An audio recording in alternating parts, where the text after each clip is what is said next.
ही सुमित याद है, लेकिन जिन्होंने पेट्रोल बम फेंका, जिन्होंने पत्थर फेंके, उनके नाम नहीं आप ले पाए। लेकिन सवा मिनट आप बोले। अब सुधांशु त्रिवेदी की बारी है। सुधांशु त्रिवेदी, हम कहां से कहां तक आ गए? पार्टी के लोग 9 दिसंबर 2006 मैं कोट कर रहा हूं फॉर्मर प्राइम मिनिस्टर को। वो कहते हैं कि खासकर मुस्लिमों का संसाधनों पर पहला दावा होगा। ये डॉक्टर मनमोहन सिंह ने 9 दिसंबर 2006 में बोला था। एक नई योजना को जब वो लेकर आ रहे थे तब उन्होंने इस बात को बोला था। Point number 1। और वहां से हम मुस्लिम इलाके तक आ गए। ये देश सेकुलर है लेकिन इलाके मुस्लिम होने लग गए। सुधांशु त्रिवेदी, ये जो बता रहे हैं ना, दंगे के लिए लश्कर भी तुम्हारा है, सरकार तुम्हारी है, दरबार तुम्हारा है। जिन जगहों पे हो रहे हैं वो असलियत मुंह से निकल गई, क्योंकि दंगाइयों को पता है कि बंगाल में लश्कर किसका है, बंगाल और बिहार में दरबार किसका है, इसलिए उनका अलग कॉन्फिडेंस है। अब मैं एक फैक्ट बोलना चाहता हूं। देखिए, आपने पूछा कहां से कहां तक। स्वतंत्रता का अमृत महोत्सव वर्ष है। जानते हैं हम कहां से कहां तक पहुंचे? आजादी के बाद पहले कहा गया मुस्लिम एजुकेशनल इंस्टीट्यूशंस होंगे। नेहरू जी के जमाने में मदरसे अलग हो गए। इंदिरा जी के जमाने में मुस्लिम पर्सनल लॉ, अब कानून अलग हो गया। उसके बाद मुस्लिम तीर्थ यात्रा को विशेष स्थिति, कोई बात नहीं, हज सब्सिडी हो गई। उसके बाद मुस्लिम प्रॉपर्टी हो गई, वक्फ अलग हो गया। उसके बाद मुस्लिम संसाधन, इनके जमाने तक, मनमोहन सिंह जी के जमाने तक। अब मुस्लिम इलाका हो गया। कहां से कहां तक पहुंचे ये आप समझिए। इसलिए मैं कहना चाहता हूं, इन्होंने क्या किया जी, इन्होंने अपनी वोट बैंक की राजनीति के लिए क्या किया। जो आज इलाके बांटे ना, बांटे आंगन और गलियारे, बांटे गली मोहल्ले सारे, बांटे मंदिर और गुरुद्वारे। तुमने शिक्षा और व्यवस्था में भी मजहब की मियाद बांट दी। तुमने एक वोट की खातिर देश की हर बुनियाद बांट दी। जी ठीक है, आपने अपनी बात को 1 मिनट 2 सेकंड के अंदर रखा। राजकुमार भाटी, वक्त आपका है। राजकुमार भाटी, तुष्टीकरण की जब बात आती है तो आपके ख्याल में क्या चीज आती है, और क्या आपको लगता है जो बिहार के मुख्यमंत्री नीतीश कुमार कर रहे थे, क्या वो जायज था? जब उनका इलाका यानी सासाराम और बिहार शरीफ में इस तरह का घटनाक्रम हो रहा था, क्या इफ्तारी इतनी जरूरी थी मुस्कुराते हुए करना? देखिए, एक तो किसी भी धर्म का हो, मैं किसी एक धर्म के लिए नहीं कह रहा, हिंदू हो, मुस्लिम हो, सिख हो, ईसाई हो, पारसी हो, जैन हो, बौद्ध हो, जो सच्चा धार्मिक होता है उसकी अपने इससे सीधे संबंध होते हैं। उससे किसी शोर शराबे की, किसी दिखावे की, किसी प्रदर्शन की कतई आवश्यकता नहीं होती। जो सच्चा धार्मिक है और जो धर्म का चोला ओढ़कर कुछ और करना चाहते हैं, राजनीति करना चाहते हैं, सरकारें बनाना चाहते हैं, वोट को प्रभावित करना चाहते हैं, दंगे कराना चाहते हैं, वो इस तरह के ड्रामे करते हैं। तो नीतीश ड्रामा कर रहे हैं। हिंदू लोग बड़े शांति प्रिय और बड़े उदार होते हैं, और हिंदुओं के जुलूस पहले भी निकलते रहे, मुस्लिमों का भी निकलते रहे, लेकिन हिंदू अपने तरीके से अपने जुलूस निकालते थे। रामचरितमानस या हनुमान चालीसा या सप्तशती के जो पाठ होते थे वो हिंदू अपने मंदिरों में बैठकर, अपने घरों में बैठकर करते थे।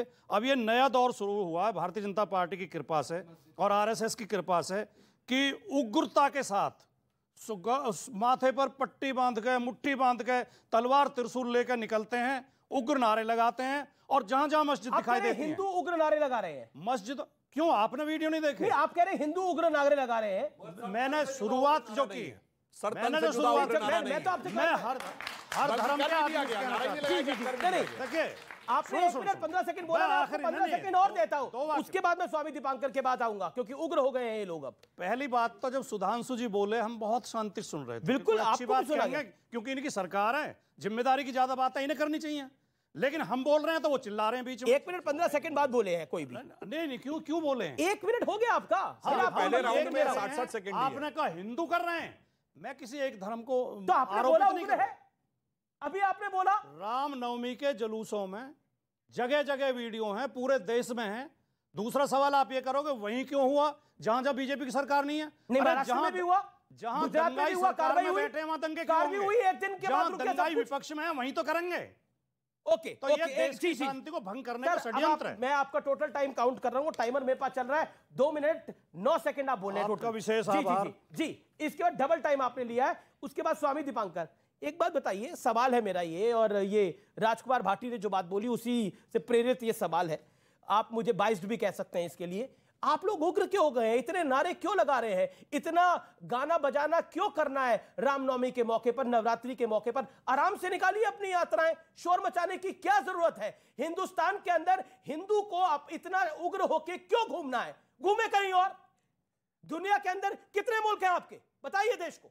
हाथ कंगन को आरसी क्या और पढ़े लिखे को फारसी क्या, बहुत कुछ बताने और कहने की जरूरत नहीं है। जो आपने कहा जरूरी नहीं कि वो आप आज कह रहे हैं।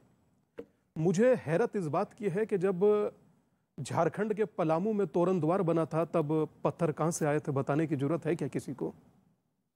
जब फवाद हाकिम किसी सीनियर पत्रकार को बुलाकर कहते हैं कि ये मिनी पाकिस्तान है और उससे कुछ समय बाद ही झगड़े शुरू होते हैं और इस प्रकार के दंगे शुरू होते हैं, तो किसी को कहने की जरूरत है?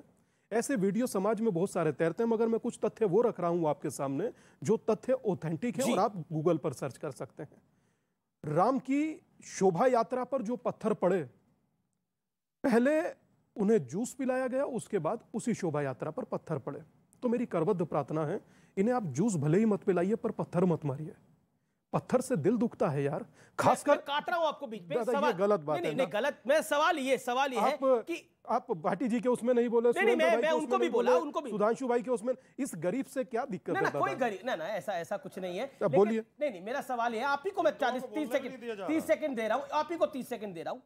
एक बताइए, आप लोगों को इतना उग्र होने की जरूरत क्यों? दादा, हम लोग उग्र होते तो अमीर खुसरो कहते कि छाप तिलक सब छीनो मुंह से नहीं ना मिलाए के। बुल्ले शाह कहते आज खेलूंगी होली रसिया क्या बिस्मिल्लाह। हम लोग कहां उग्र हैं दादा?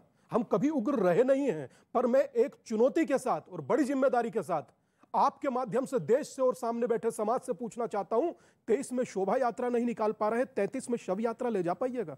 यहां कोई नहीं कह रहा है कि यहां से कि हिंदू उग्र है। हिंदू हमारे भाई भी हैं, हमारा तो साथ उठना बैठना और एक प्लेट में खाने जैसा रिश्ता है। लेकिन ये जो कौन उग्र हैं, उग्र उनको डिफरेंशिएट कीजिए कि वो जो भारतीय जनता पार्टी, बजरंग दल, वीएचपी का जो कॉकटेल है ना, ये टॉक्सिक कॉकटेल, ये उग्र है। और हम बोलेंगे उग्र है क्योंकि यही उग्र भीड़ नालंदा के यहाँ से मदरसा अजीजिया को जला देती है। सर, 4500 कुरान शरीफ जल जाता है, आपको और हमको पीड़ा नहीं होगी? यही उग्र भीड़ नालंदा के एक डिजिटल इंडिया शोरूम को लूट के 5 करोड़ का माल लूट लेती है। और सासाराम में यही उग्र भीड़ बीजेपी नेता के आगे चलते सासाराम में मुसलमानों की बस्तियां जला देती है। आपको यहां से ये उग्र भीड़ नहीं दिखाई देती? ये सवाल इसलिए मैं कह रहा हूं क्योंकि यहां पे सुधांशु जी इतिहास के जानकार भी, मैं बात खत्म कर रहा हूं। ये आज की परंपरा नहीं, बस 30 सेकंड में खत्म कर रहा हूं। 30 सेकंड बोलिए। ये आज की परंपरा नहीं है, ये परंपरा 100 साल की है। 1923 में बीएस मुंजू और गोलवालकर जी ने एक परंपरा शुरू की थी, उसको कहते हैं डिंडी सत्याग्रह। जानते हैं सुधांशु? डिंडी में क्या होता था कि मस्जिदों के सामने ढोल नगाड़े बजा के अपने वर्चस्व और अपना यहां से आपको दिखाना है शक्ति प्रदर्शन, ये करने की शुरुआत हुई आज 2023 है। आपकी सारी बातों के बाद आज वही परंपरा को निभा रहे हैं। शोएब भाई, डॉक्टर शोएब भाई, अब सुनना, आपका माना आप डिंडी, आप डिंडी सत्याग्रह की बात करें। अब एक बताइए, ये डिंडी सत्याग्रह आप कह रहे थे, ये बजरंग दल वाले, आपकी राय में बजरंग दल वाले डिंडी सत्याग्रह कर रहे थे, और जो पेट्रोल बम और पत्थर लेके अचानक पहुंच गए, मतलब मुझे नहीं, ये आसमान से वर्षा हो रही थी पेट्रोल बम और पत्थरों की, कैसे पहुंचे वो? क्या कमाल की बात करते हैं? क्या यात्रा वहां से निकल रही है और पेट्रोल बम और पत्थर कैसे चले वहां पर? तस्वीरें क्या आई है? तस्वीरें देखिए, तस्वीरें बहुत कुछ कह रही है। फूल बरसा रहा है लेकिन पत्थर वहां और क्लैशेस वहां हुए हैं। बरसाने वाले की तस्वीर दिख रही है। जब आप डीजे में गालियां देंगे मुसलमानों को, आपत्तिजनक नारे लगाएंगे, वहां क्लैशेस हुए हैं। आपने बीजेपी आरएसएस बजरंग दल पे बहुत बड़ी बात बोली है, जवाब सुनना पड़ेगा। ओके, डॉक्टर सुधांशु, इन्होंने कहा आपकी वीडियो तो आई है। एक सेकंड, मैं क्या नहीं बोल पाऊंगा, क्या बोलूंगा? मेरे मुंह में हाथ मत डालिए, मेरे मुंह में हाथ मत डालिए। मैं बहुत कुछ जानता हूं, इसलिए बस अभी ओके, डॉक्टर सुधांशु।